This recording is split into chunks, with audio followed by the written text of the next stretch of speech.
Singularity. My name is Nicola, aka Socrates, and you're watching Singularity FM, the place where we interview the future. If you guys enjoy this show, you can help me make it better by writing a brief review on iTunes or by simply making a donation. Today, my guest on the show is Katy Cook. Katy is an MA in Cultural Studies and Psychology and a PhD in Interdisciplinary Studies. And the reason why we are here talking to her today is because she just published a fantastic book that I finished reading 2 days ago titled The Psychology of Silicon Valley, Ethical Threats and Emotional Unintelligence in the Tech Industry. So, Katy, welcome to Singularity FM. Thank you so much. It's a pleasure to be here. Thanks for having me.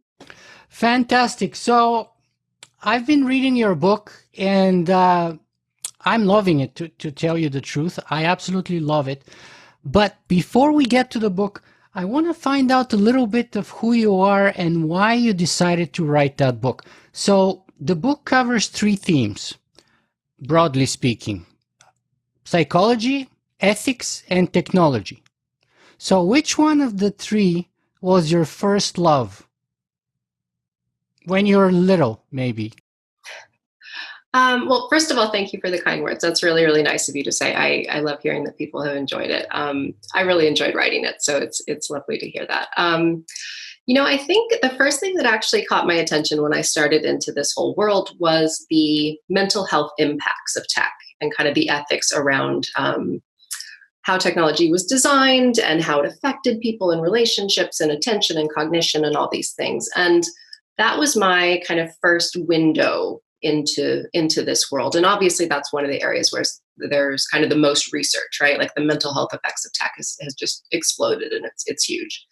But when you're really young, perhaps, before you got to that professional level where you professionally had interest in the topic or academically started developing interest, even before that, simply as a passion, what brought you to be interested in psychology, to do a degree in psychology, or was it interest in technology even before that? And where's the ethics coming in? That's where I'm trying to get to here, the root of those passions of yours, which eventually culminate in this book that I just finished reading. Sure, that's a great question. So I from the time I was a little kid, all I wanted to do in my mind was help people, and I didn't know exactly what that looked like or what that meant. So I wanted to be a doctor at first because that was kind of the most, easy, basic way I could think of in my young brain of helping people. And I went to school for that. I was pre-med in college thinking that that's what I would do. And it became quite apparent that that's not what I loved. And so I was tutoring writing anyway. I've always loved writing. And I switched to an English degree because I really love narratives and people and people's stories. And I became a counselor after that, thinking maybe that was my way to help people. It quickly became apparent that I was a little too, perhaps, empathetic for that. And I spent a lot of time very, very sad and in tears after my session. So that didn't seem like quite the right fit. I then kind of started thinking about bridging some of my interests. So I'd always loved narratives. My last class in college was a social psychology class. And I thought, oh my gosh, how did I miss this? Like, how did I not get the memo that this existed and I could do this as a job? And so I ended up going back to school for my second master's, looking at issues in modern culture and kind of studying modernism and how humans respond to difficult situations, basically. And then my PhD was, again, interdisciplinary and on the psychology of progress, really, and how human beings get from a point that's quite difficult and work through that to something that's hopefully more positive. And then with the book, I became interested in tech, as I mentioned, about 9 years ago. And I started applying some of those ideas to the tech industry and looking at how the psychology of the industry was influencing its ethics or lack thereof sometimes. And I became really interested in the social changes and changes to institutions. And I wanted to see if there was anything that psychology could contribute or that I could contribute or be of service in that way. So that's kind of that's the whistle stop tour of how I got here. Fantastic. And the psychology of progress is a very interesting topic indeed. And I believe that we actually need a lot more research and publications on that topic, especially given all the fundamental changes that we're observing in the world of technology. And unfortunately, the research on the psychological effects of those changes is lagging grossly behind, probably by decades. And that may be a luxury we might not be able to afford. Yeah, I agree. It's very difficult to kind of marry up the study of social progress with technological progress, because obviously one is so much more just fast than the other, basically, right? Social progress is iterative, and it takes a long time to catch up. So it's definitely operating at a loss, I think. But there are definitely some things we can do, to my mind. And I've heard a lot more people talking about it, which is heartening to me. Right. When I started 10 years ago and I started talking about ethics in technology, one of my best friends, he's a medical engineer. Well, he's an engineer who works in the medical field. He provides support to the MRI machines in all of Ontario, and sometimes he flies all over Canada, and he always used to tell me, well, you philosophers, you're all bullshitters, because at the end of the day, there's nothing you have to show for it. Whereas you see, if I don't go to work and if I don't do my job, people can't get their medical tests. So what I do makes a real effect on the world. And what you do is just creating those piles in the sky, those, air castles. And, my work is black and white. There's no ethics in it. It's all engineering. It's pure 1 or 0, and it's very simple black and white thing. And now I think actually, and that was kind of often the attitude that I used to be greeted with when I go to talk somewhere about the importance of technology and of ethics within technology, especially when it comes to human enhancement, AI, or what have you. And people used to look at me like I'm crazy, but in the last 3 or 4 years, I've seen a sea of change in that, and now it's completely like there's so much work and research, and I'm so happy to see that. Yeah, same. I feel exactly the same. And I know what you mean about your friend and that kind of attitude. I interviewed probably hundreds of people for this book, 240 or 50 in the end. And the kind of the distancing from other specialties and disciplines, and kind of an exceptionalism within the tech community about, that kind of way of thinking, or that kind of way of churning out products rather than ideas and kind of gray areas and stuff. There is kind of a separatism in tech that I think needs to be broken down, but we can talk about that later. Well, but tell me a little bit more about perhaps here, because it may be relevant. What's the kind of psychology, because you're an expert in the field, what's the kind of psychology behind this kind of reasoning that the world is really kind of so simple or clear cut, if you will, and that engineering and science are engineering and science, and there's no space for philosophy or ethics in those, and they're very clear cut and either 0 or 1. I mean, what's the psychology that reveals?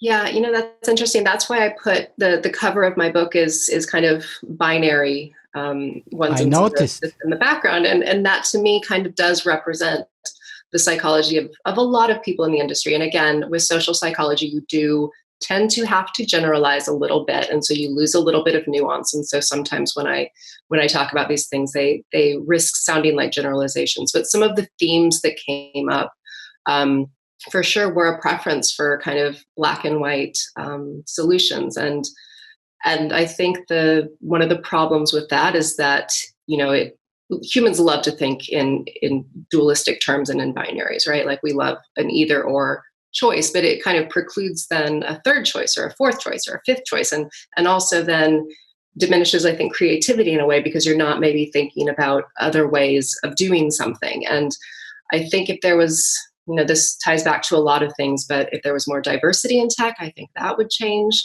the situation a lot. And not just, all kinds of diversity, gender, ethnicity, different kinds of education. So more humanities students, I think would be a great area to try to improve and get more into the pipeline.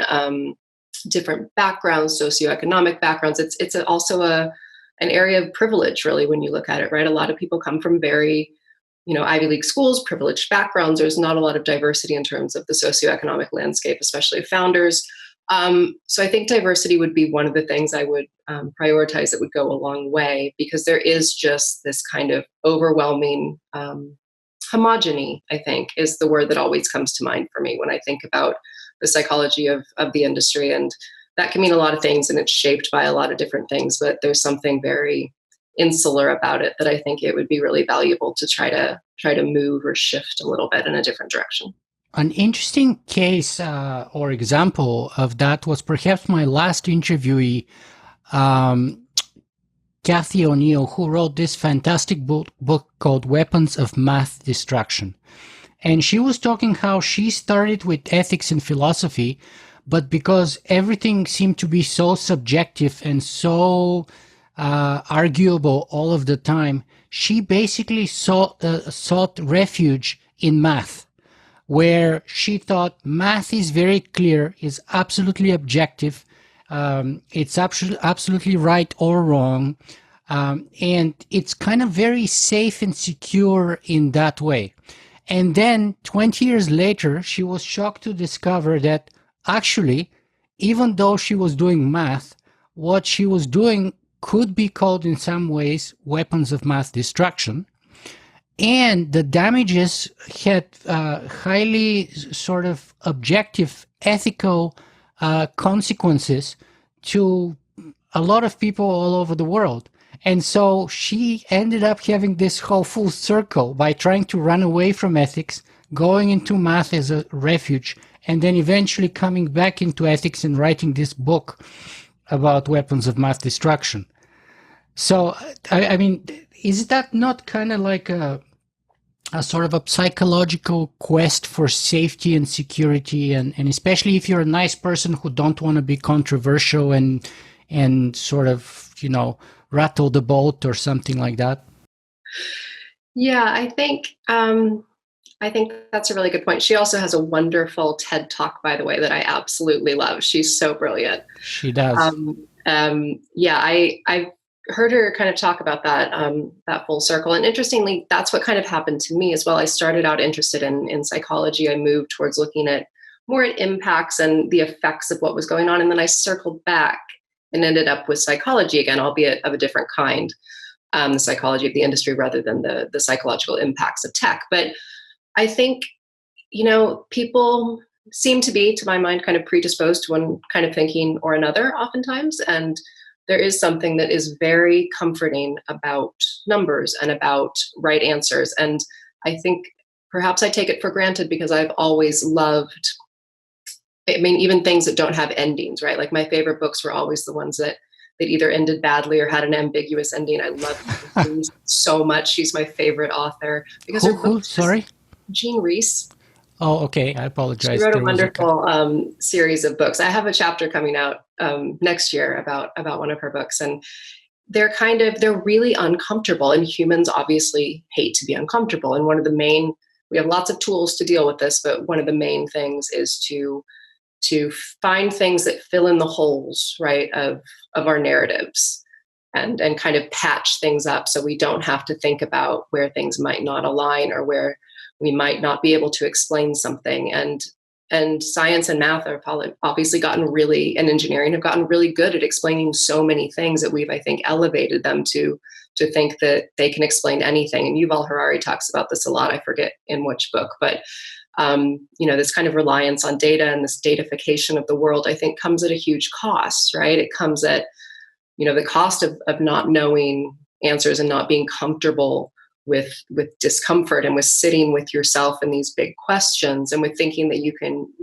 and maybe you can solve consciousness or figure out the meaning of life or purpose or love or all these things that as humans we've, strived to understand for so long. I think technologists sometimes think that anything can be disrupted and anything can be solved with technical solutions. And my opinion is that is incorrect.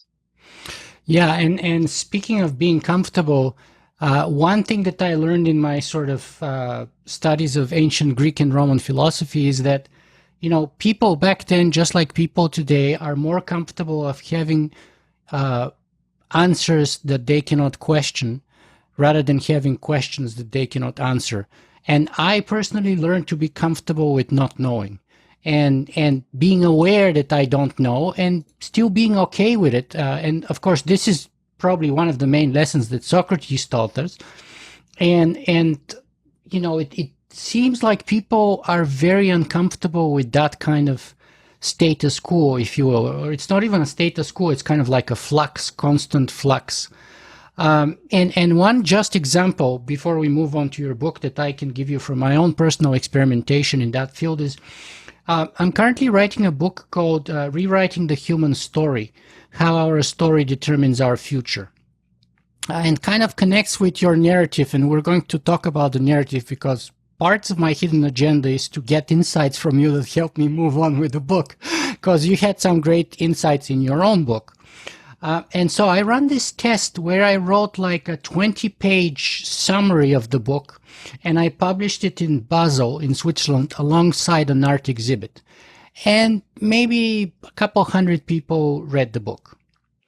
And then I got all this feedback, which is invaluable. And people loving it, and they say that I was very good at explaining the importance of narrative, the history of narrative. And the last part of the book where I tell them that basically the narrative of the future cannot be written by a single nation, by a single species, by a single sex, by a single race, from a single point of view. And it needs to be not a singularity, but, multipolar, interspecies, intersex, intercultural, probably interplanetary and intercivilizational narrative if we are to have peace among all those potential possibilities in the future, whether with artificial intelligences and enhanced humans here or aliens and stuff like that. And the major criticism that I got back from people was, but give us the narrative.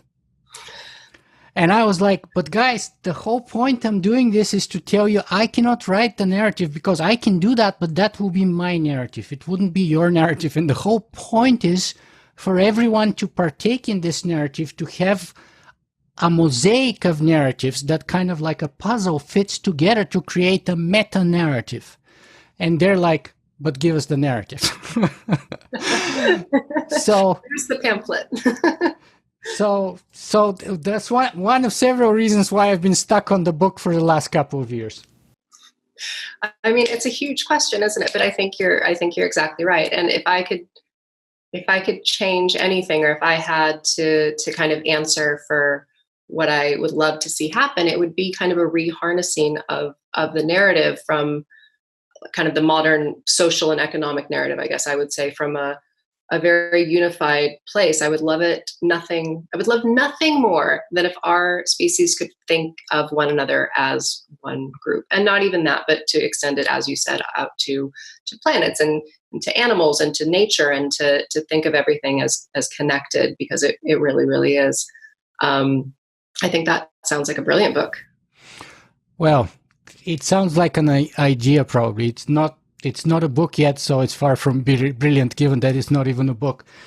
But speaking of other sentiences, and I was actually even arguing in the book that we should push beyond. We should push to include not merely sentiences, sapiences, but sentiences.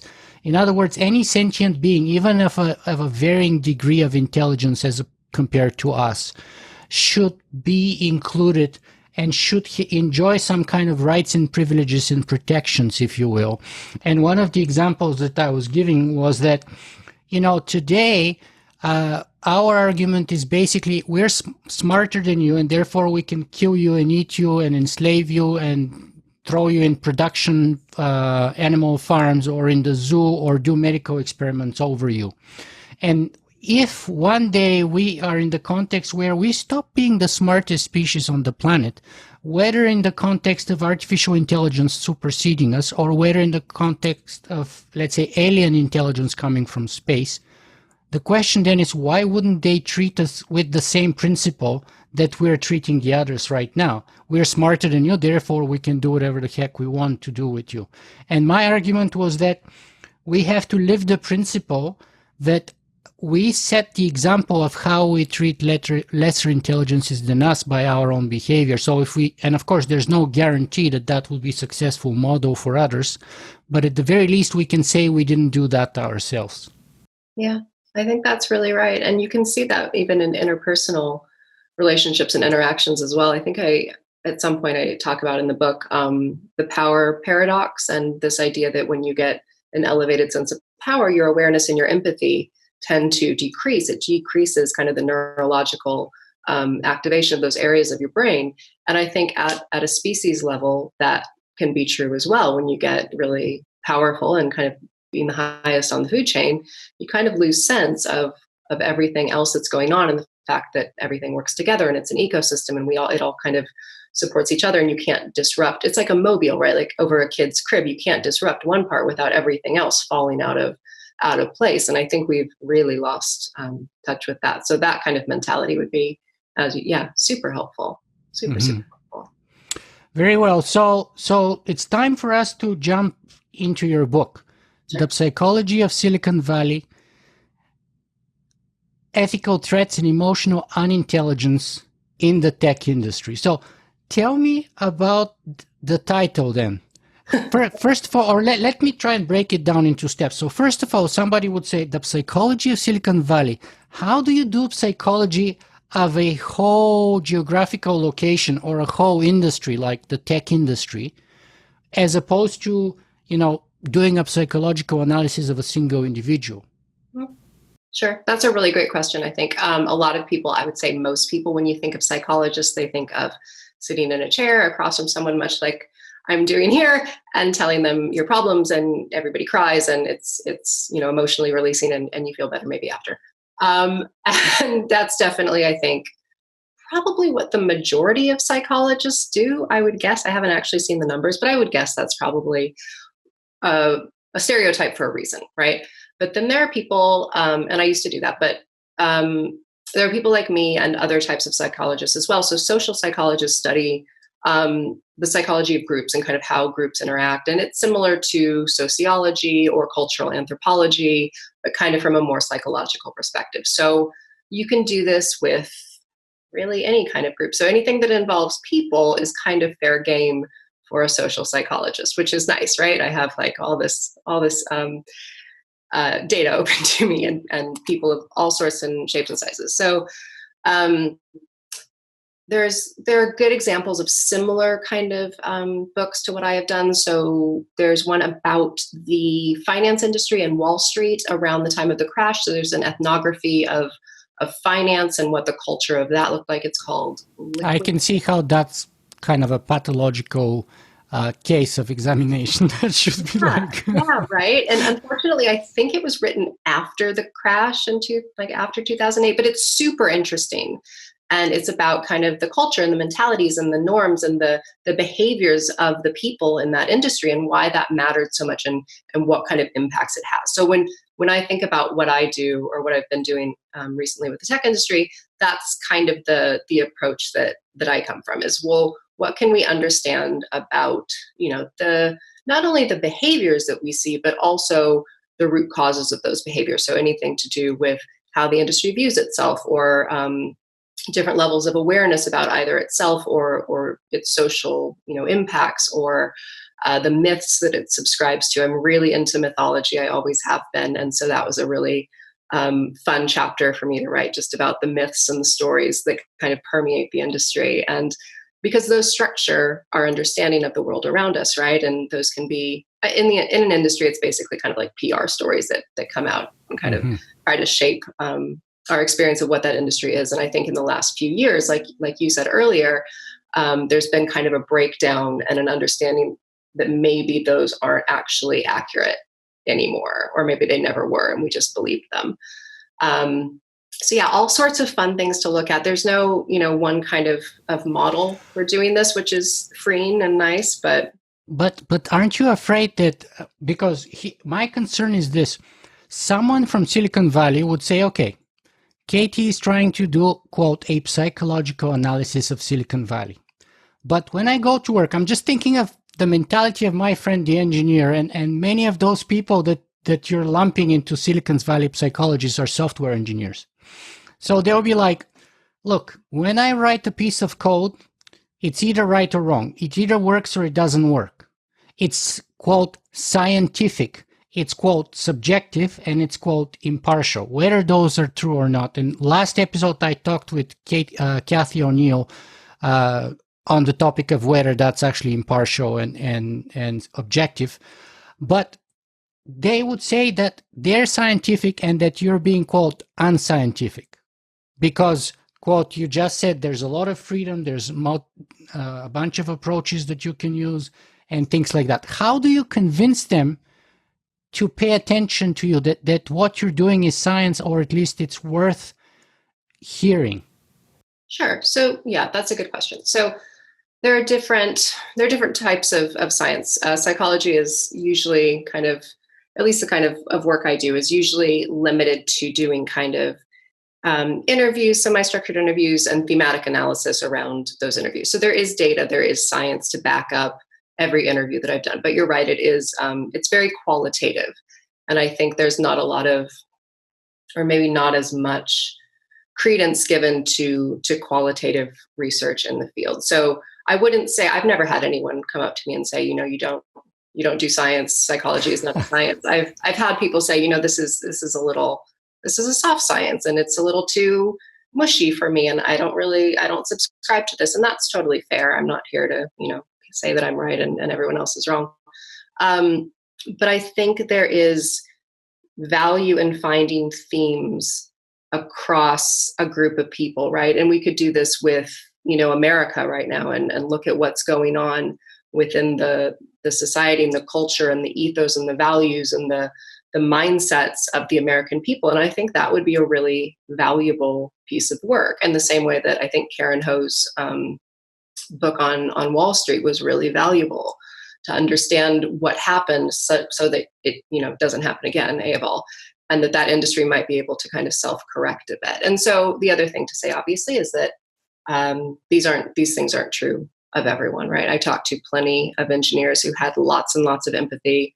I talked to, plenty of people who had wonderful social skills and were very aware of the world around them and the social impacts of tech. And I think you see this too in things like, walkouts at Google about the way employees are treated and retaliated against. You see it in all sorts of, there was a Facebook memo or letter that came out from, I believe about 12 Black employees saying how difficult it was to work there. And so there is this standing up for kind of less, more kind of psychological and cultural issues that arise within these companies. So I think lots of people do it really well. And I think in many cases, at least from my research, it seemed to be in a lot of cases constellated around the leadership of the company. I didn't speak to anyone at LinkedIn who had a negative experience of working there.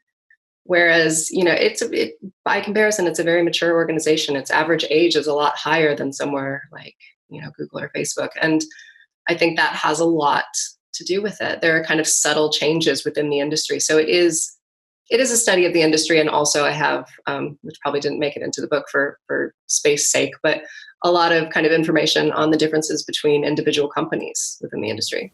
Mm-hmm.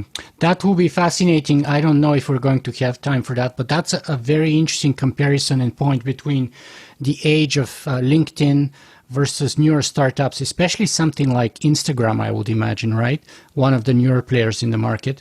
And I imagine Instagram would be even younger than, let's say, Google. I forget the ages off the top of my head, but the average age was about 31 across most kind of major tech companies. There's some exceptions like HP and IBM. I think their average age is about 39. And the average age of the American worker is 42. So when you think about 42 compared to 31, like you're losing out on a lot of wisdom and kind of hard-won lessons that, people who have been around a little bit longer to learn those things could bring. Especially if you spent your 30 years sitting behind a computer monitor and mostly being asocial in one way or another, whether, because you're like on the scale somewhere with, let's say, mild Asperger's, or because you're a nerd, or for whatever reason it may be the case. But I'm just trying to say that there is benefit in socializing yourself and learning the world without the mediation of the computer screen, I think. Yeah, and I think that's true not only for engineers and people who work in tech, but for the rest of us too, right? I notice the difference in myself when I am around a laptop or a phone more than normal, and when I haven't talked to enough people. And I talked to a lot of engineers who had a really good grasp of how this affected them, and they were very conscious of the fact that they needed to go out and not just sit for 12 hours. Like, they needed to go get coffee, they needed to go talk to their coworkers, they needed to socialize, because they actively felt those skills diminishing when they spent too much time usually coding. Okay, great. So I was just concerned with sort of the worst case scenario, if you will, just in case like somebody does that, because quite honestly, while it probably would be rare, it would not be completely unlikely or impossible in my view. So the second part of the title, or the subtitle, ethical threats and emotional unintelligence. So let's break it into two parts. So what are the ethical threats in your opinion, and where's the emotional unintelligence? Sure. So I structured the book in such a way that the threats are kind of contained in a section on the impacts of tech. So oh gosh, I forget what the numbers are now, but there's 3 chapters, and they look at the impacts of tech from kind of 3 high level areas. So one is about changes to kind of economic structures and inequality and employment and jobs, and kind of more social, really high level impacts to those structures. Another is around misinformation, truth, effects on democracy, and those kinds of things, denialism and filter bubbles and all that. And the third is around kind of the human impacts and the effects on relationships and friendships and mental health, depression, anxiety, Suicide, those kinds of things. So when I think about the ethics, I want to be usually very clear that there's a correlation between the psychology of the industry in a lot of cases and the things that happen in the industry that we might want to correct, right? Some of the things that we see that we don't like, that created this kind of dumpster fire of behaviors that we see. And in addition to that, there's lots of things around, workers' rights. And I think ethics and tech tends to get usually discussed around AI. Like, even if you do like a quick job search around ethics, it's usually around AI. And there's so many other, to my mind, things that go into to the ethics of tech, like the way people are treated within companies, the design of technology and those mental health impacts that we discussed, and just, so many other things, like the ethics of disruption. What does it mean to disrupt something? And are you ethically responsible when you do that? Do you owe the world something if you screw up an election, or if you undermine the notion of truth and, get a whole world out of whack with what, or out of touch, sorry, with what is authentic and inauthentic. And so I think the ethical questions are a lot bigger than people often give them credit for. Absolutely. It's what I've been trying to bring to light for the past decade. And I'm still failing probably after a decade. And what about the emotional unintelligence? What does that mean? Sure. I'm not sure if it's a word. I thought about that the other day. I haven't even looked it up. Unintelligence might not be a word, but that phrase came from a conversation with one of my editors at Macmillan. And I think one of the key kind of thrusts of the book is that it's really difficult to have good ethics in a group that's kind of psychologically unhealthy in one way or another. And great point. Thinking about, and there's lots of ways to look at emotional intelligence, right? So I use a particular kind of model from a guy called Daniel Goleman, who's really been doing this for decades and decades. He has a book called Emotional Unintelligence. So I thought that was probably a good place to start. And there's different facets of it. And I think the industry is really, good at certain parts. So one of the facets of emotional intelligence is self-motivation. And I think the industry is amazingly motivated, right? It has big ideas. It's dedicated to problem solving. It has a profoundly strong work ethic. So motivation, I don't think, is a problem. But when we think about the other elements, I think they kind of have varying and again, this comes down to individual organizations, but varying skill sets around things like empathy and awareness and social skills and emotional control. And sometimes that comes down to an individual, sometimes that's a whole company, sometimes it's kind of the industry itself. And I think, to my mind, the biggest problem within that kind of construct is the lack of empathy, just to me. And I think the others are, worth looking at and problematic as well. But the lack of empathy has always been what I have truly focused on and really wanted to make a change about. What do you mean when you say lack of empathy in the tech industry? What are the sort of benchmarks, or how does this come out in sort of behavior or actions or in technology or in applications or what have you? Yeah, sure. That's a great question. So, we can look at really big examples. I think sometimes the best way to do this is to just look at things that have come out and whether or not they are empathetic or unempathetic kind of products or services. So you can think about, a horrific example like Theranos, which is maybe the most unempathetic, not company, but that's what I'm looking for. Business model where people come and pay you money to get their results, and in the end you either give them faked results or you give them something that you didn't sort of get the results but sort of outsource them. Yeah. And so people base their life or health decisions based on the results. Yeah. So you lack complete empathy in terms of like the context within which they may have to be taking those decisions and the concerns and fears that they may have. And what you're trying to do is just push forward like a model or an invention that doesn't even exist. Yeah, exactly. That's exactly right. So the inability to kind of marry up what you say you're doing and your stated values and what you promise to do, and this is going to benefit so many people, with the fact that that it doesn't work and it's not going to benefit anyone in its current state, right? But you do it anyway because you're compelled by other ideas of what's important. And I think that's probably one of the most kind of ugly and profound examples. But you can also see it in the way technology is designed, right? Like technology isn't designed to be the majority of it, to make people's lives better or healthier or improve them. There are some exceptions, there are health apps and things like that, but the majority of things are designed to engage you and to keep you on them as much as possible. And that's not a happenstance. That is a design decision. So I think there's a lot of lack of empathy in terms of the way we, interact with technology and spend our time.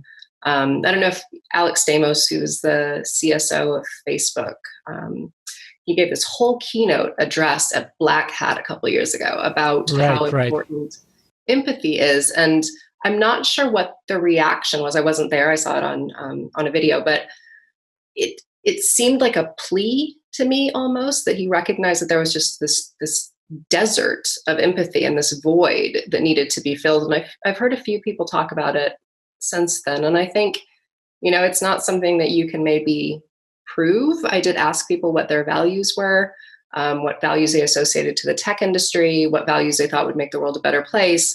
Empathy never came up as a value that was associated with the tech industry, ever, although it did come up in the other two categories. So I think it's profound. It's important to people. It's just not necessarily something that's acted upon in the industry very often. And I think that's hugely problematic. But that's good enough evidence for me. If, let's say, you do 240 people survey, as you mentioned, a number, and I don't know if that's correct or not in terms of number, and that word or that value, empathy, never even makes it on the radar, then clearly it's not a priority and it's not anywhere up on the people scale there of priority lists. And therefore, it's unlikely to find itself into the products that they design and produce. Yeah. That to me is straightforward logical reasoning, right? If you don't even mention something, right, it's not going to figure anywhere in your life as an important thing. But I want to grab another point that you mentioned before that about when we were discussing about emotional unintelligence and how, because that's a very interesting insight that only occurred to me now, in how profound it is when you mentioned it. As emotional intelligence as a foundation for ethical behavior, and how if you lack emotional intelligence, you're kind of a lot more unstable psychologically or unable to make those ethical choices properly. Tell me more about that, and where is that sort of lack of stability or originating from? You think in Silicon Valley? Because I was thinking about it in personal sense here, and I would say the source of my emotional stability is my wife, probably, and my relationship with her, and that then provides this kind of luxury for me to be emotionally stable and confident enough that I can make ethical choices which come at a price, but I believe are the right choice for the medium and the long term, even though in the short term they may be very costly to me. Because I come from this kind of position of emotional strength, if you will, right? And so how is that playing into Silicon Valley? I'm curious.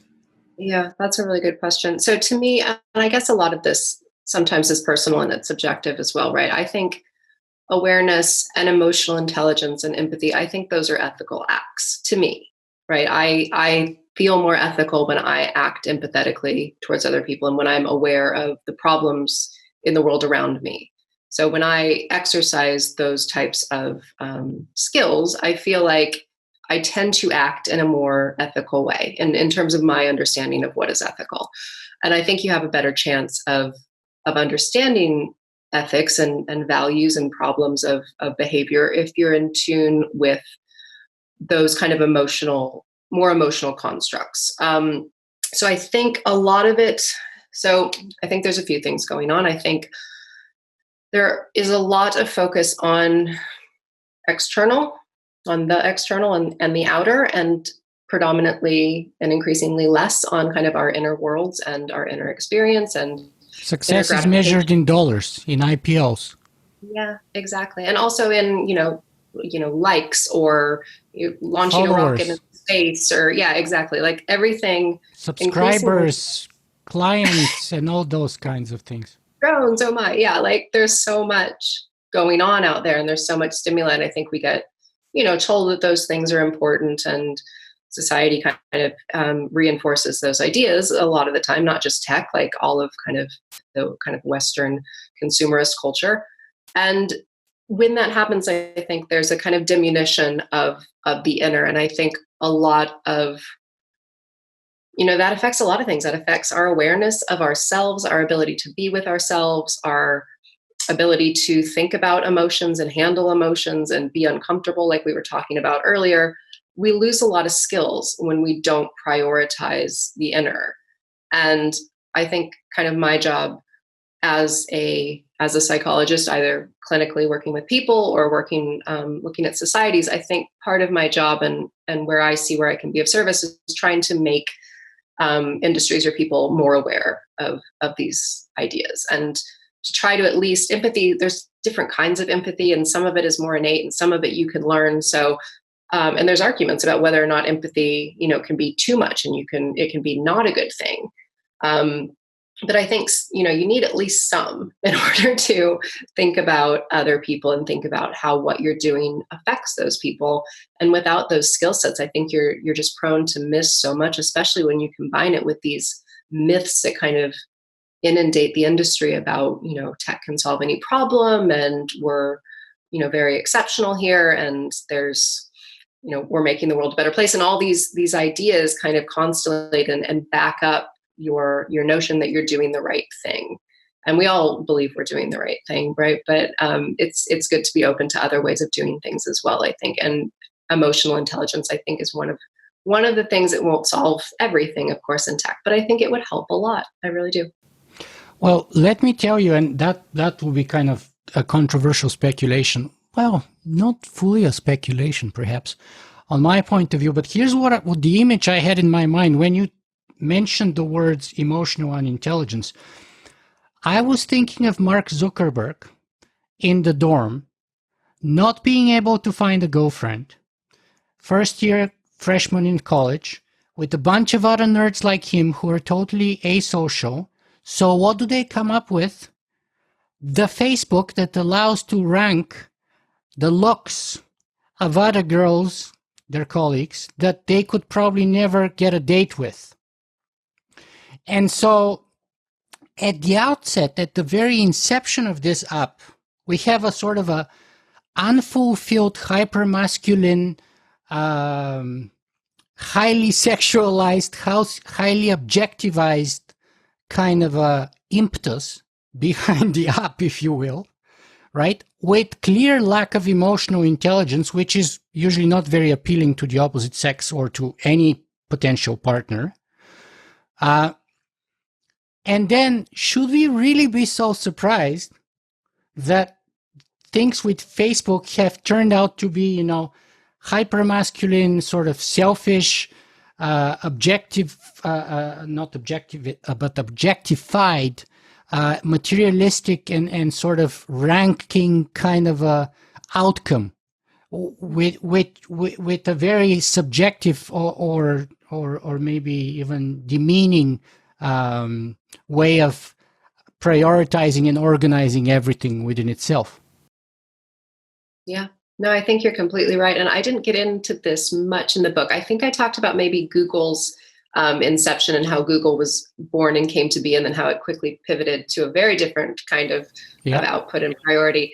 But I think history is really, really important, because when we think about individuals, our history is obviously foundational to how we're shaped as human beings. And that's true of groups as well. So I do talk a bit about the history of the Bay Area and kind of the wealth and the entrepreneurialism that kind of underpins its history. But I would have loved to have gotten into some of the things exactly like what you said, which are the more kind of nitty gritty origin stories of these companies. I think it would be really, really, really interesting, looking at things like something like Airbnb and how that differs, which is really just meant to help and to solve a problem that they see in front of them, right? It differs from something like Facebook, where it's born in this very different, not incredibly moral vacuum.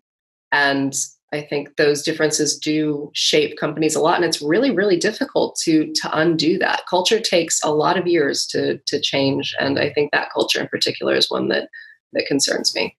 And I think emotional intelligence is a great part of personal culture, which then becomes the foundation for an organizational culture.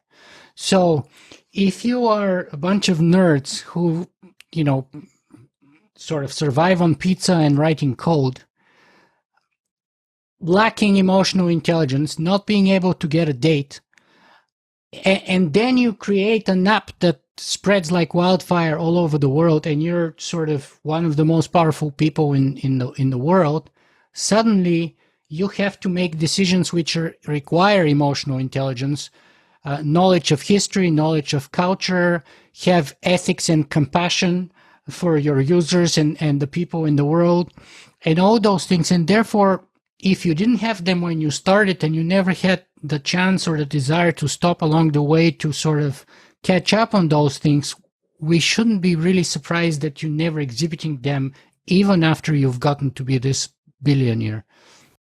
Yeah, I came across this idea a lot that there's nothing to be said for, like finishing your education or for going to school and studying something, let alone like humanities, but like anything. And that education isn't necessary to do these roles and create these companies. And there's definitely a flaw in that logic, I think, because education it teaches you lots of things, but mostly it teaches you how to think, and it teaches you how to get along with people, and it teaches you how to tolerate viewpoints that are different to your own, which culturally we just have a huge problem with right now. And I think if you're at the head of an organization and you don't have those skills and you don't hire people and prioritize letting them direct some of that kind of cultural influence with those skills, I think you're going to be at a huge loss. So there's kind of a one-man power dynamic going on, and not just Facebook, but a lot of companies, and a lack of diversity of perspectives and of skill sets. And I think it's worth noting that highly analytical people do have less empathy in neurological research, right? If you're super duper analytical and not very emotional, the areas of your brain that are responsible for empathy are going to be less active, right? There's 5 areas that are responsible for those things, and they're just not going to fire as highly. You're going to have all these other areas that are doing cool things and firing off the charts, but you're just going to be less likely to have emotional intelligence, like empathy and self-awareness, as a skill set. And so you need to bring those in. And I think the failure to do that just has profound consequences for this leadership. Not all you of them, give some are great, but you give some fantastic examples in your book with, for example, one interview of Mark Zuckerberg, where the interviewer kept asking him about what does he feel about this and what does he feel about that, and he always would return to say, well, what I think is, and I think this and I think that, and so he never actually said what he or maybe he used twice the word I feel, but he used 20 sometimes the word I think. And so, yeah, that clearly is an impediment to sort of connecting with people via feeling rather than via logic or via thinking. And that brings me, was it you in your book that I read an example of somebody who was saying how intelligence is a gift and therefore it's much easier because it's much, okay, hold on. It's easier to be intelligent. Intelligence is easier because it's a gift, and compassion is always harder because it's a choice. I don't think I said that, but I really like that. Right? Because look, you can be born intelligent. You can be born naturally inclined to write code or to do math or to be a great engineer or even a great artist, a great musician, a great psychologist, what have you. But then making the choice, using that with compassion to make a particular difference versus just for yourself or for your company, that's a choice. And the intelligence was given to you for nothing, more or less. And yes, you could have worked to improve it with education and with training, etc. But then compassion comes on top of that as a choice, and therefore it's much harder than intelligence because it has to be earned, and it requires much tougher effort and focus than simply to be smart. Yeah, I think in a lot of cases that's very true. There are definitely some people, I think, who are just born with those skills kind of inbuilt, though, right? And there's a subset of the population, I think this is in the first chapter of my book, that just really does struggle with emotions. It's something that's very difficult for them. And it's 10% of the general population has this thing called alexithymia, where they don't understand emotions in the same way that probably you or I do, or the majority of people do. And that condition or that diagnosis is very common in people on the spectrum. It's about 50% of people who have autism also have alexithymia, which is probably why people with autism get kind of called out as being unempathetic when that's not necessarily the case.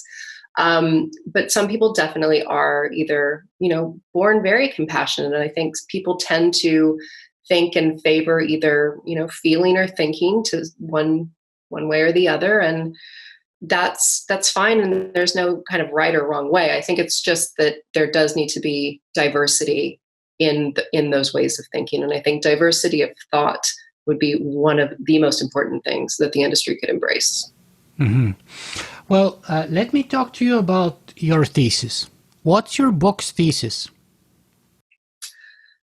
My book's thesis is that emotional intelligence is fundamental to having more ethical technology. That's kind of it in a nutshell. And beyond emotional intelligence, just kind of psychological health is another way of thinking about it. So you can think about, the cultural differences between kind of certain tech companies that we could name and shame, and I don't think that's necessary. But there are definitely areas for improvement in the psychological health of the industry, and I think it's nothing to demean them about or to to blame them for. I think a lot of these things are born in this kind of, economic system that prioritizes, output and shareholder value and economic returns and profit, and not the health of workers or what consumers need, or balancing, our economic inequality. There's not a lot of focus on the things that I think make a society a lot better. There's a lot of focus on things that don't. And I think tech is kind of, unfortunately, the biggest and baddest example of that right now, at least in the US. So is your book, let me ask you, who is your book written for? Is it for people in Silicon Valley with the hope of listening to you, or at least considering what you have to say and hopefully changing their behavior? Or is it for outsiders who would then put pressure on Silicon Valley to sort of force that change, if you will? That's a great question. Thank you for asking that. So my background is in research. As you can tell, it's a very heavily researched book. But I wanted it to, when I talked to my publishers about it, I really wanted it to be a crossover. So I wanted it to be well-researched and also really accessible. So it's being used in ethics classrooms across the world, I guess, but across the US and a couple other places, as kind of a textbook and some kind of case studies and stuff. So it's used in classrooms. It's used for anyone who is even remotely interested in what's going on in the tech industry at kind of a higher level, and what's a different way of looking at those problems that might help explain what's going on in a more holistic kind of way, I think. So part of my frustration when I started researching this was that we treat problems as if they're all distinct, right? Like we see workers' rights over here, and we see design flaws here, and we see, whatever, inequality over here. And I think a lot of those things come from similar places, come from kind of similar impulses. And if we treat the impulses and the drives and the motivations that are leading to those behaviors and leading to those impacts, we might make a big difference if we can start to shift those in a meaningful way. And that doesn't mean we shouldn't, do other stuff concurrently, like change laws and understandings of what monopolies mean now and different definitions of things. But I think it's really important to also work on the culture kind of from the inside. So I've had a few people from Silicon Valley read it, and the response has actually been really, really nice and positive. So so far it's been good. I'm sure there'll be some, reactions, but that's fantastic. Okay. That's fantastic. And how would you measure whether you've been successful with this book or not? I don't make any money off the book. Like, it's open access, and I don't, get paid. I don't keep track of sales. I don't really think right. Too much. Let me just interrupt you here for a second and say that was one of my other questions, but we should probably talk about that, because you've made that very brave and interesting choice to provide open access to people who can go, and I would put the link in the article, and download your book for free, the electronic version of it, right? Yeah, that would be great. Anyone who wants it, you are welcome to have it. Please enjoy. Thank you very much. I was one of those people, right? I did download the book for free, and I read it, right, and I loved it, and I hope many other people do. And you also deserve to get paid for the book. So if you people can buy the book also if they want to do a hard copy of it. But the question here is, why make such a brave choice on a brand new book? I mean, most people, especially young authors such as yourself, we start off pretty broke and poor when we write our first books. So we are hoping we're going to make some money originally, and yet you took the brave decision, and that was, I'm sure, economically costly to you, to give away the electronic version for free as an open access. And I'm sure that wasn't too easy with your publisher either, by the way. So why go that route? For a few reasons. So I studied until I was 33. I did college and then 2 masters and a PhD. I was in school until like almost my mid 30s. I'm 36 now. And I was always so grateful when I would come across open access books. It just made my life so much easier. Not only the time saved from going to have to get it. And it was right there. And it felt like a really kind act from those authors. And I was always really grateful. So part of me always wanted to almost repay that in a way. Another part is that I think there's so much bad information and non-evidence-based information online that I really wanted to do my part to kind of combat that if I could in some way. And then also, I guess the third part is my values have never been aligned with money and with, being like rich, and I don't tend to care about that stuff too much. So I really wanted people to read it, honestly. Like, it's more important to me to get these ideas out and to have a conversation about them and hope that they influence the culture, even if in a teeny tiny way, than to be racking in the dough. And I'm not J.K. Rowling. Like, I don't think I would have gotten rich off this anyway. So I don't know. It just felt like the right thing to do, I guess, is the simple answer. Fantastic. And so how do we measure success then, going back to the previous question? Yeah, that's a really good question. I think, I see things that I get really excited about, and I always think of success and progress really as small steps. I always measure things and look for tiny changes. And so when I see things start to shift, and I think you said earlier that you saw things start to shift about 3 or 4 years ago, right? Yeah. And that's exactly when I think things started to change as well. I think a lot of it had to do with kind of the Cambridge Analytica revelations and this big kind of bombshell about what was happening with our data.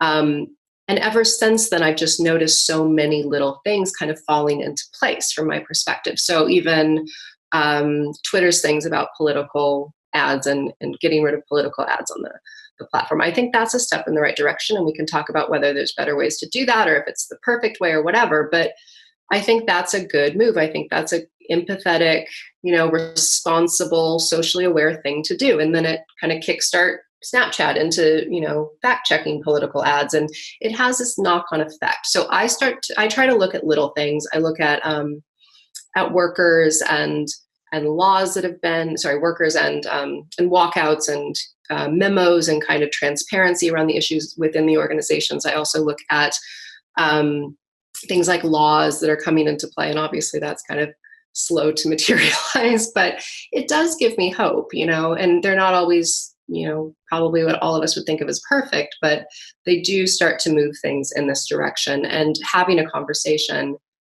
about this 5-6 years ago, people would look at me like I had 6 noses. And I didn't get how no one got it. And now it seems like everyone gets it. So to me, that's a huge marker of progress. Like the awareness piece, which is the first, to my mind, kind of need in terms of what you need to progress. The awareness piece is coming along. It is pretty much there in a lot of cases. And so I think the part that comes next is kind of understanding it all and integrating it in a meaningful way that helps us understand what we actually need, rather than just, freaking out and slapping Band-Aids on things and creating laws that aren't meaningful. The wisdom piece, I think, comes next, and the understanding. Mm-hmm. Okay, so let's talk a little bit about the actual sort of ethical threats, like specific ethical threats that or damages that you list many of in the book. Give me a few examples, just so that we make the impact of the tech industry more real for people who may have not turned on their TV in the last few years. But give me a few examples. Sure. The one that always comes to mind for me is probably workers' rights. That's always my first one. The way people are treated in these companies, and a lot of these companies, to me, is a huge, huge problem. And I think kind of this bifurcation of jobs and putting people almost in kind of a feudal system is starting to emerge, and that really, really bothers me. So the gig economy and the lack of stability in work and the lack of vacation and healthcare and all these things, or health insurance rather, all these things that kind of come along with the way workers are treated. There's more contractors at Google than full-time employees. And by all accounts, to be a contractor at Google is not very fun. You don't get treated nearly as well. And I'm sure it's a cush job and it pays well, but people still need security, and they still need to feel valued. And I think a lot of the jobs that are emerging, both within kind of big companies and also from startups that rely on kind of a more gig economy business model, don't necessarily provide a lot of that for people, don't provide the dignity of work that people psychologically need to feel like they have a purpose in life, But right? A lot of someone us would say, look, Katy, the average salary in Silicon Valley is $250,000. Like those people are taken care of, and they have the most amazing perks you can imagine, like maternity leave, freeze your eggs if you want, like 250 grand. That's like $250,000 a year, you know. And you have the rule, for example, in Google that, 20% of the time you can work on a project of your own choosing, etc., etc. How is that not good enough? Yeah, no, it sounds great, right? Like kombucha bars and like unlimited vacation and all of the things that it sounds like are really enjoyable. And I think a lot of that is kind of a narrative, and the pay is absolutely real. Like I'm not arguing. I think the average Google salary is like 240 a year or something like that. Not arguing that a lot of things about working at these companies are really, really good. I'm thinking more, well, even people who do get paid well, let's think about them first. So even if you're a woman, or if you're a marginalized group or person of color, whatever, you're going to have a very different experience working at a company like that. And a lot of people leave. There's a lot of turnover because the culture is so toxic, because of this in-group, out-group bias that is created when one kind of dominant group is in control, basically. And I think, getting money and perks is nice, but going every day to a work environment where you're discriminated against and harassed, or sexualized, or whatever it may be, that doesn't necessarily make up for the economic benefits. So there's that piece, even for the people who do make lots of money. I'm thinking more about the people who don't. So the people who, Amazon warehouse employees, right? Like Amazon, by all accounts, has pretty good diversity in terms of ethnicity, until you realize that diversity is because its warehouse workers are predominantly Hispanic or African American, or have higher rates in those categories. So I think the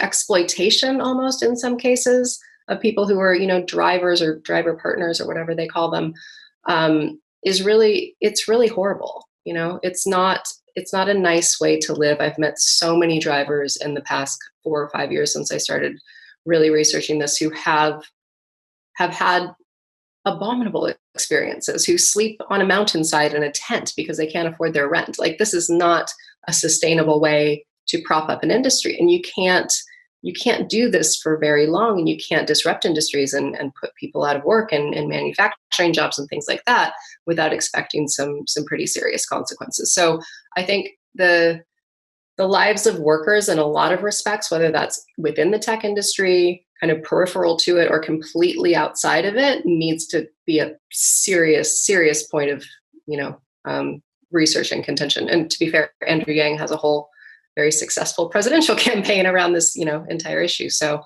I think there is growing awareness about it.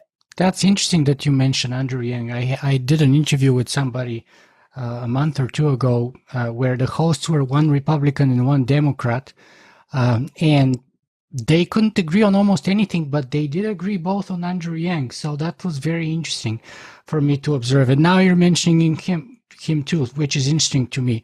But I want to go back to what you're just saying, and just mentioned that in your book you actually say that, you give lots of specific examples how, for example, Amazon is $1 trillion company, how it has been declaring tens of billions of profit for the last couple of years, where it has paid zero in terms of federal tax, how I think the average wage in Amazon warehouses was like $28,000 or something insane like that, and how people were forced to pee in bottles in order to meet their productivity goals, and they weren't allowed to take any breaks for lunch or any kind of breaks, even washroom breaks for that matter, and how if and when they do get injured, for one reason or another, they don't even have like healthcare and medical insurance and all kinds of things like that. But so that's, of course, in a context, again, where Amazon is $1 trillion company with tens of billions of profit every year and paying zero federal tax. But someone who is on the outside may say, look, I'm not a worker in Amazon and I'm not a worker in Silicon Valley. I'm just a client. So all I care is that my Prime delivery gets to my place on the next day. Why should I care about Silicon Valley's, unethical issues? And why would that, or how would that impact on me? Why is that relevant to my life? If, say, they work somewhere in the other end of the world, like in Europe, or let's say on the East Coast in the US or in Canada. Give me another example where, what these companies do has a direct sort of poses a direct ethical threat to my welfare or being. Sure. I think it's important to point out first that not only did they not pay any federal taxes, they actually got a tax rebate in 2018. So they're actually getting money back from the negative tax. So beyond that, I think this elevation of corporations and of wealth and the kind of economic disparity within these corporations and more broadly in the US, I'm not sure people understand always how this affects them or how it affects society in a systemic way, right? So societies that are grossly unequal are less happy, less healthy, more prone to civic unrest. And I think that's exactly what we're seeing now, right? Like you see increases in suicides, you see a decrease in the average lifespan in America, and you see growing numbers of kind of democratic and threats to democracy and social institutions and things like that. Just to give you one example that you may be aware of, but you don't mention in your book, Canadians and Americans are very close. Like, we're not very different. We're in many ways. We're different in some subtle ways, but there's not such a fundamental difference. And we're kind of almost the same economy.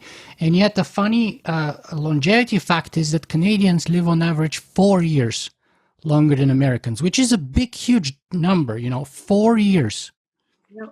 Right? Yeah, that's huge. And I would really be curious. I don't know what the differences are in kind of inequality numbers and things like that, but America is one of the most unequal kind of developed countries in the world, right? Like, its inequality is off the charts. Whereas somewhere who had, like, say, Germany, or Sweden, who has kind of less inequality, tends to be a bit more stable and a bit happier. Not always, but like tends to be. And I think a lot of the things that you see kind of playing out in our culture right now, potentially in Canada and America, and I lived in the UK for 8 years, so I can confidently say there as well, is the effects of inequality disrupting kind of civic cohesion.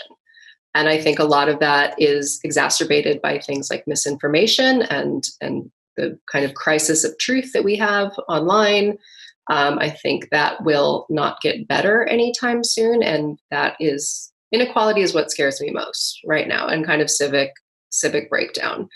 And I am hopeful, but I think you also see it kind of more and more.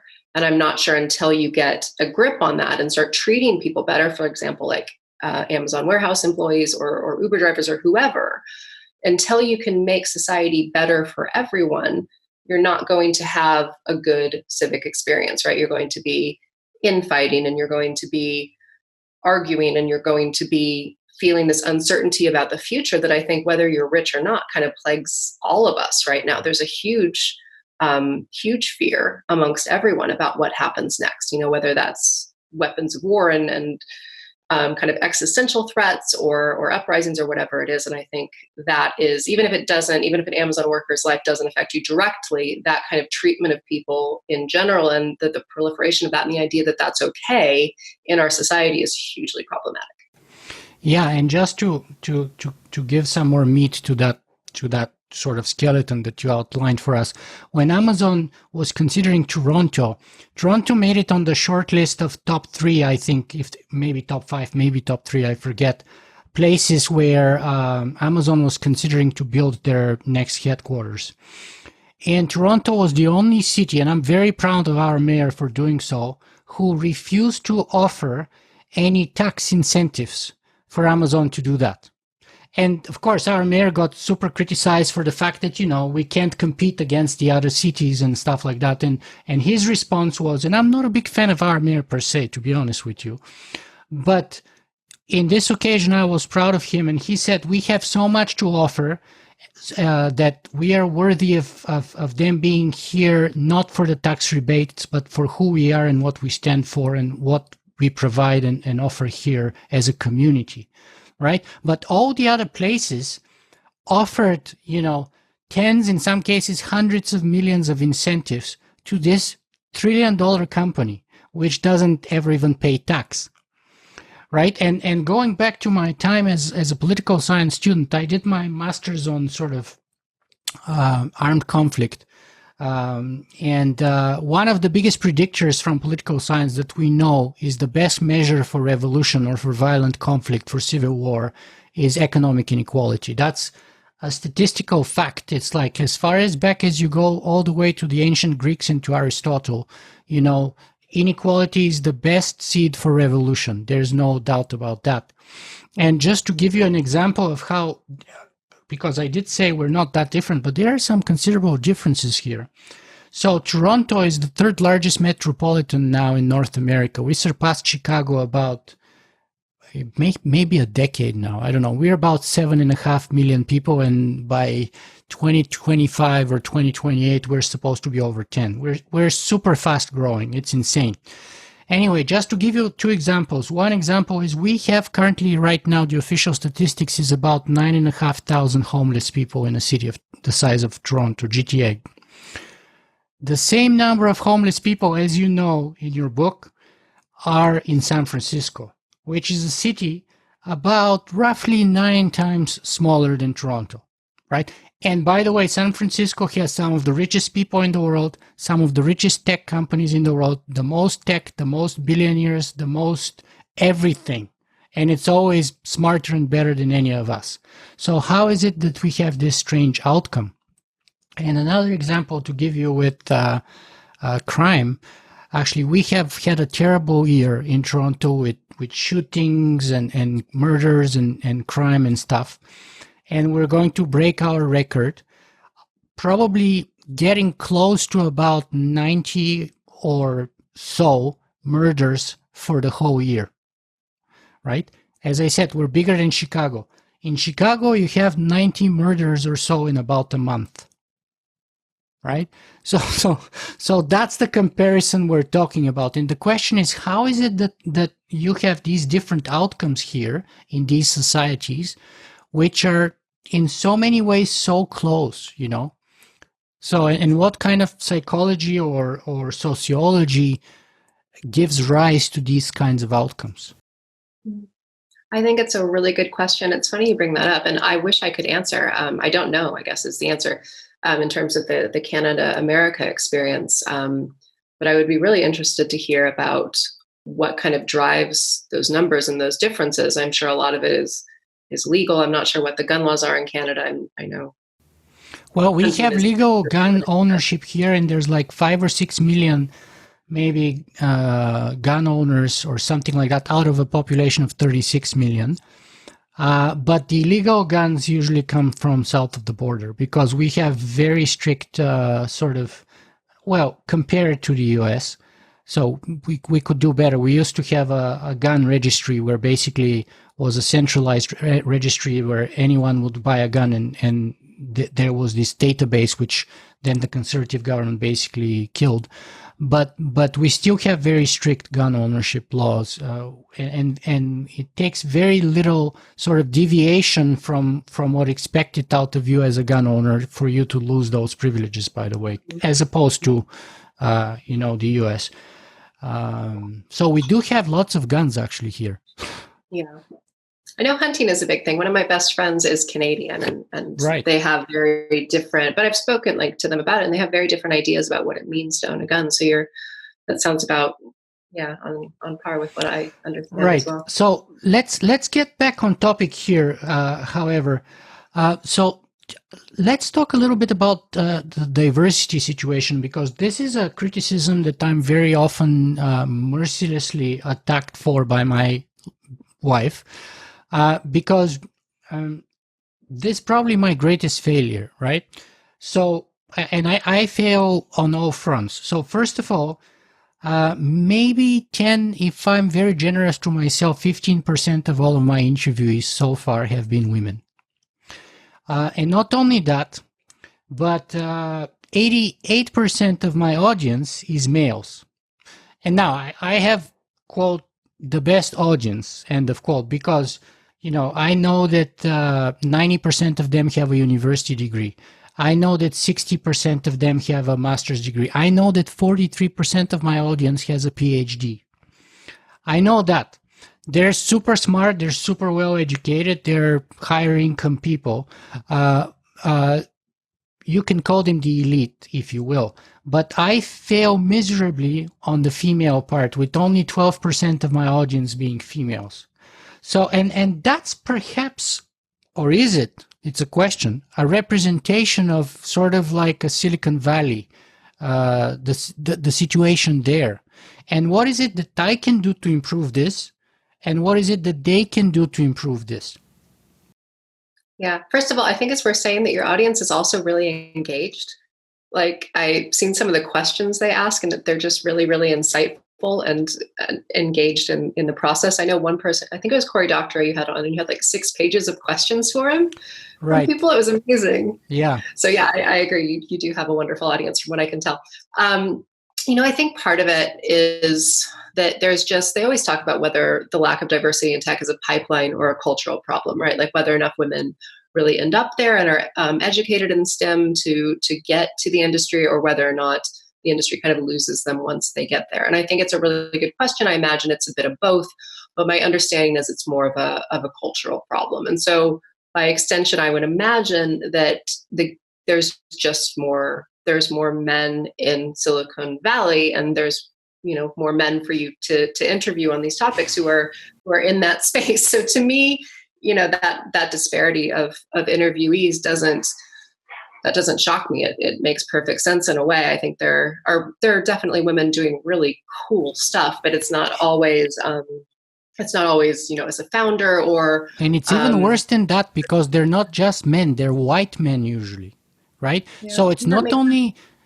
non-diverse in terms of sex, but also race. I am terrible in all of that. Like I'm just not doing well here in with respect to that. Yeah. Well, I mean, I'm happy to give you some names of people I really respect and who are doing amazing things, and whether or not they're, I can think of tons of women, but also people of color and people who might be more diverse in different ways. You might be interested in talking to, and your listeners might be interested in hearing. But I think a lot of it, I wouldn't say that's anyone's fault. That's just, to my mind, that's kind of how the industry is self-selected, right? And they've been self-selecting like that since 1966, when they had kind of that skill set definition from some psychologists about what the industry needed. And that's really pervasive, and it still exists. And I think people are doing really good work to break down those stereotypes, but it's a process, and it's very, it's going to be a very long time before there's equity in a lot of respects in tech. I think age is another one. You've had obviously people of all different ages on your show, but within the actual industry and founders and engineers and stuff, it's a very fetishizing kind of youth culture. And it's really fascinating to see that it self-selects in all these different ways to kind of give one version of kind of a voice to this industry that then spreads all over the world. So yeah, if I could fix anything in tech, I think that would probably be where I went first. And I know there's some really cool people working on Project Include, and in the UK there's balanced boards, and there's all these cool initiatives that I think will do really great things. But you're right, it is very much a problem. But I'll give you some names if you want. Fantastic. Yeah, I'm happy to hear your suggestions. But we've been talking for about 90 minutes now, or approaching 90 minutes, and I know your time is valuable. So let me just ask the last 3 or 4 questions here. And the first is kind of a continuation of this. So we discussed these kinds of issues that your book is focused about: emotional unintelligence, sort of ethical threats and ethical consequences of the Silicon Valley big tech industry. What can we do about it? And perhaps you can break your answer into two, and you kind of touched about diversity here, but maybe you can expand that by breaking it into two groups. What can people in Silicon Valley do about this? And what can outsiders from, let's say, Canada or the East Coast or wherever can do about this without being directly involved in the industry? Sure. I think internally, the obvious kind of answer is to hire people with more divergent experiences and more divergent backgrounds. And the idea behind that is that diverse companies are proven to be not only more profitable, but better at problem solving, right? And I think a lot of the reason Silicon Valley is having such a huge problem solving its problems is that it doesn't necessarily have the diversity of thought to do that kind of in-house. And I think prioritizing people with different educational backgrounds, different genders, different sexual orientations, different ethnicities, different everything would be really helpful, because the better mix of people you have from all of those different areas, the more ideas you're going to have and the better chance you're going to have of solving these problems. That just makes perfect kind of common sense, right? So I think internally that would be the thing I would prioritize, because that would be the most natural way to increase emotional intelligence in the industry. It's also a good empathy exercise to be around people who are different from you, obviously. And I think it's pretty clear women have a lot better emotional intelligence on average than men, isn't it? Or, I mean, I'm speculating, but that's kind of my subjective observations. It's funny. You can never tell, I think, whether those things are inborn or whether we're kind of maybe socialized to be like that in a lot of respects. I've been socialized to be non-confrontational and very helpful and sweet and whatever. But I'm not sure I would have been like that naturally. I don't know. But there is some research. You're right. There is definitely some research. I feel like it's out of Irvine, but I could be wrong, about empathy between differences and empathy between different genders. So there is that piece. The other thing I think would be most helpful internally is to prioritize this as a value, right? To get some training in. And there are people who do emotional intelligence training. There's compassionate coding by a woman who, April Wenzel is the woman who runs it. And she goes in and tries to make companies more compassionate and does emotional intelligence training to try to get people to think about these things at kind of a ground level, basically, right? And think about how their products or how what they're coding impacts people down the line. So there's definitely a training and education aspect to it. That's kind of part of my background as well. So I'm invested in that kind of side of it as well. So I think those two things would be really useful from the inside. In terms of what you can do as a consumer, I think pressure on these companies when they aren't acting in a way that you consider ethical, and everyone's ethics are different. But if you don't like what you see, you can do different things. You can stop using that service. You can, tweet about it. You can write a letter. You can write to your congressman. There's one of the congressmen from Silicon Valley, Ro Khanna, is trying to redefine what a monopoly is now, right? Because the definition traditionally had to do with price setting, but now there's all these other harms that we think about when we think about monopolies that have to do with social harms and job loss and things like that. So lack of competition. Yeah, exactly. So supporting politicians and lawmakers and helping them be educated and know that these things are important. I think, again, like Andrew Yang is doing a lot towards that end. And I know Elizabeth Warren is also talking a lot about, and Amy Klobuchar, about breaking up tech companies and monopolies and stuff. So there's a lot that's happening. I think there's a lot of ways you can make your voice heard, whether you're, into politics or tweeting or marches or whatever it may be. There's lots of things you can do. Fantastic. And let me just ask you, and we're totally running out of time. Is it okay if I keep you for another 7 or 8 minutes? Yeah. Totally. Yeah. Okay. Thank you. Because I want to talk to you a little bit about Instagram here. Because you said you had a lot of research done on the specific companies themselves that you never had the chance to put into the book. And I'm particularly interested in Instagram for 2 reasons. One is personal. The other is kind of academic.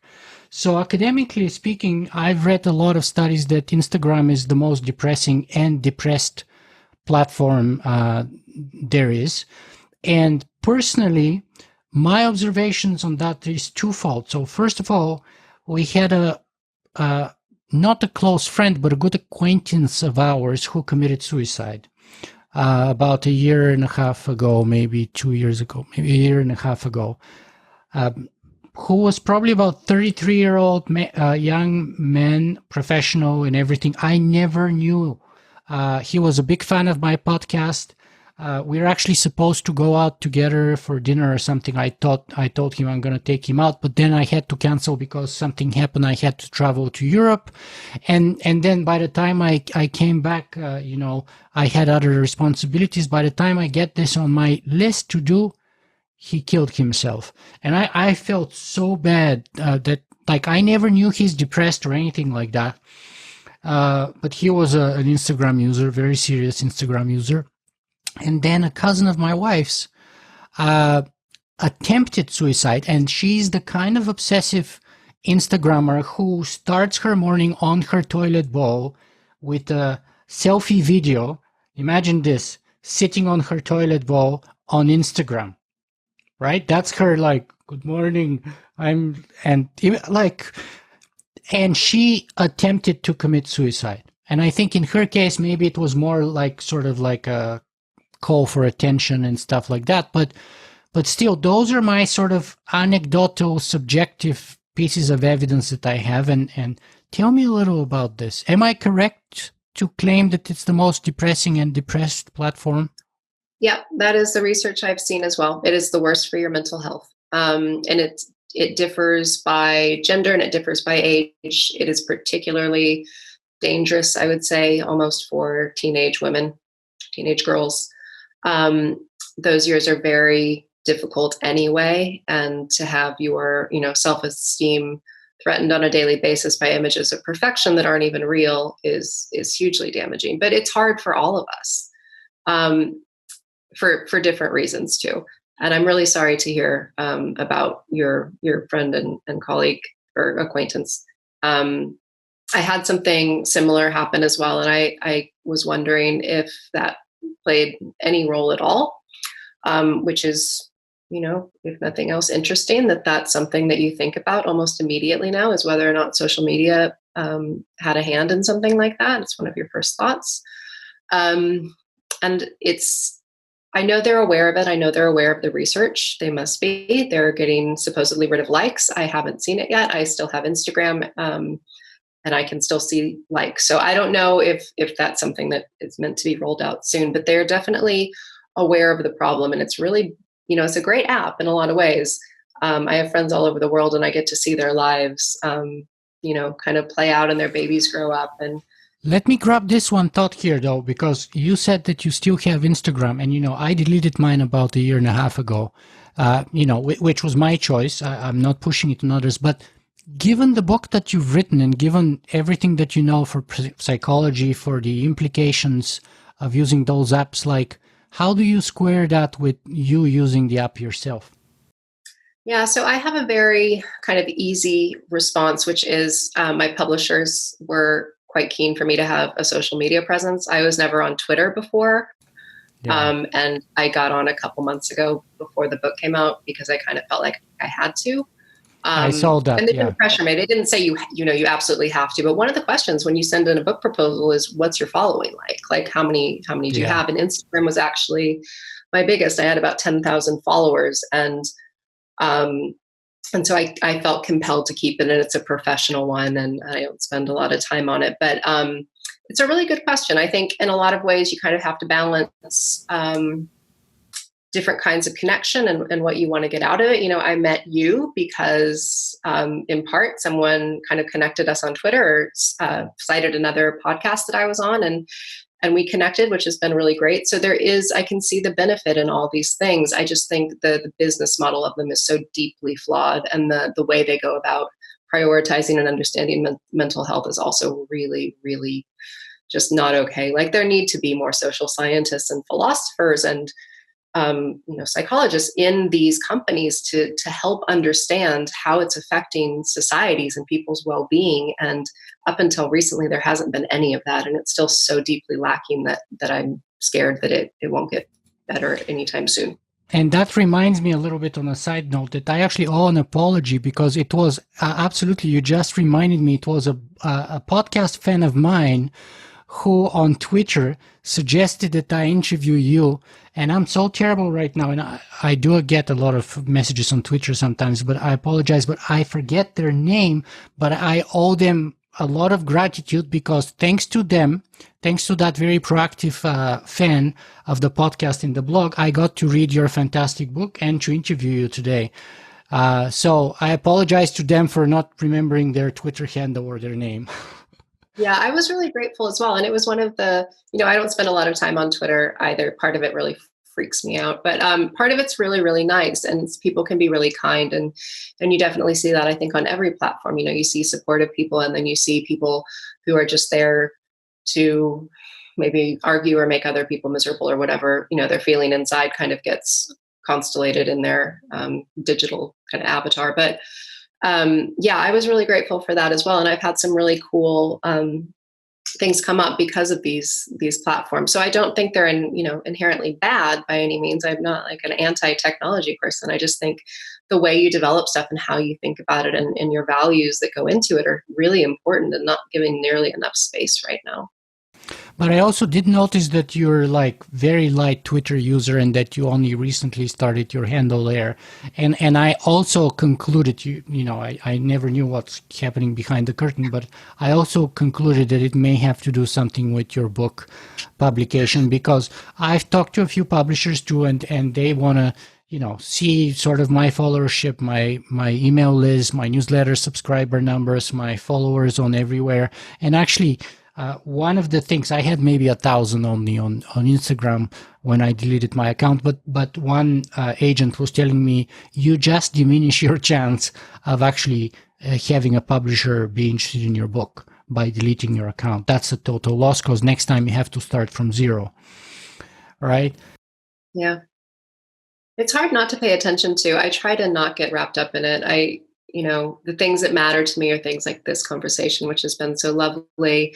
I just got to go to Dallas and do a talk last week and meet some really interesting people in the space and see what they're doing. So things like that, and the outcome of some of the connections that you make because of technology can be great. But I try to focus on kind of the human element and the connections that you can have because of it. And speaking of the human element, you're the co-founder of something called the Center for Technology Awareness. Can you tell us a little bit about that? Sure. So I started CTA when I was in London. So it's a London-based nonprofit. And it started I informally started it in 2012 and formally started it in 2013. But it's basically kind of an educational and awareness platform, and we give education to high schools and to middle schools, and sometimes to little kids in primary school as well, about digital health and cyberbullying and online etiquette and safety. So it started out as kind of a way to help people understand the changes that were happening around them, mostly children. We've done some training for adults in digital health as well. And then my co-founder has his PhD in the mental health effects of technology. So he is hugely well-versed in that subject area and really, really helpful there. And then I've done, because of it, so many conferences, like I can't even remember them all, but they all have slightly like a different bent, and they've been really fun just to kind of spread the word. So it has been really an awareness kind of oriented organization. I still spend a bit of time on it. I would say probably about 20-25% of my time. But I've transitioned away from it a bit after returning to the States last year and then writing the book and taking some time off for that. But yeah, it's very much still alive and well if anyone needs educational resources or anything like that.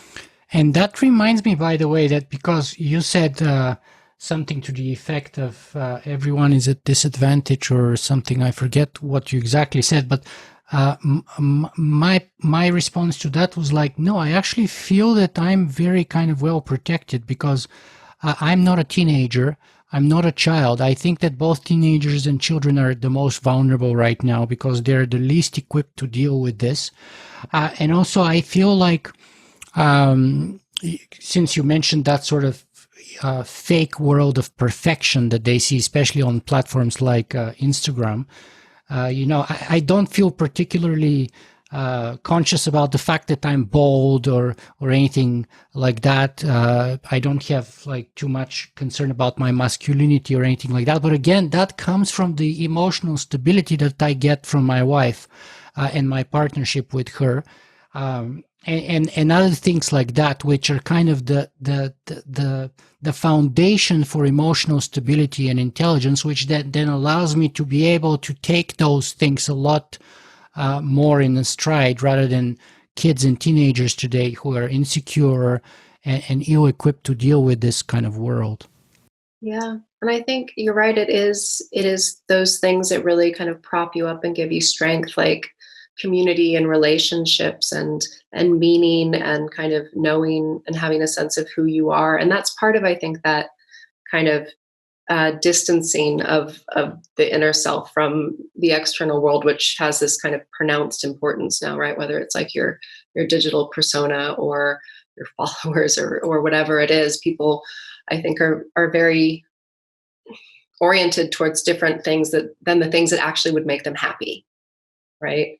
And science tells us what makes us happy, and it is things like, relationships and intimacy and connection and meaning and things like that. And that's not what's pushed with these platforms in any way, shape, or form, right? Yeah, actually, we know, as you point out in your book, and Yuval Harari points out in his book, that we are as unhappy as we've ever been, probably the most unhappy as we've ever been. And that's best seen perhaps in the skyrocketing of not only depression, but suicide. And the other thing that you actually mention in your book is the best predictor for longevity is sort of the strength of our personal relationships, personal and social relationships, family, friendship, and, our romantic relationships and so on. They're the best predictor for longevity.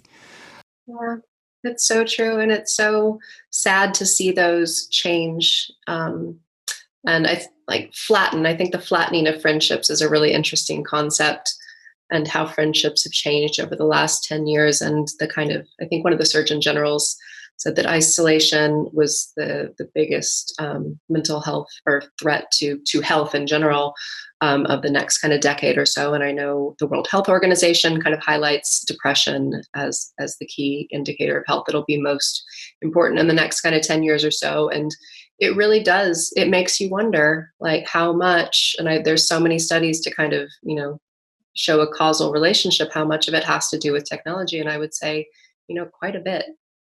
Right. And that's the dichotomy and paradox, ironic paradox in technology, perhaps, is that, for example, Facebook promises to bring us together and to have friends. And yet the biggest threat to friends, to Facebook, is our real life friends. So they want us to not spend time with or ignore our real life friends when we are with them, and instead get on their platform to sort of, socialize with our Facebook fake friends, let's call it. So, and I think, I forget who says it, but it's not a threat to humanity, right? Like, friendship has never been like an existential threat. We've always done that pretty well, and now we're doing it less well. Absolutely. Absolutely. Well, Katy, we've been talking for about an hour and 40 minutes. So let me ask you, what do you want the takeaway most important message that our viewers and listeners would take away from this conversation with you today? I think all of this starts with the individual, right? So the more all of us, not just people in tech, but anyone can focus on psychological health in their own life, whether it's getting away from these platforms or whatever makes their life kind of feel better and more meaningful and more connected, I think would be, lovely. And then at a larger level, I think the psychological health of organizations, any way we can improve those, I think would go a tremendous way towards fixing a lot of the problems that we see. And where can people find more about you and your work? Sure. So the easiest place is probably katycook.net, and it's Katy with a Y, spelled the funny way. Fantastic. Katy Cook, thank you very much for being with us today. It was my pleasure. Thank you for having me.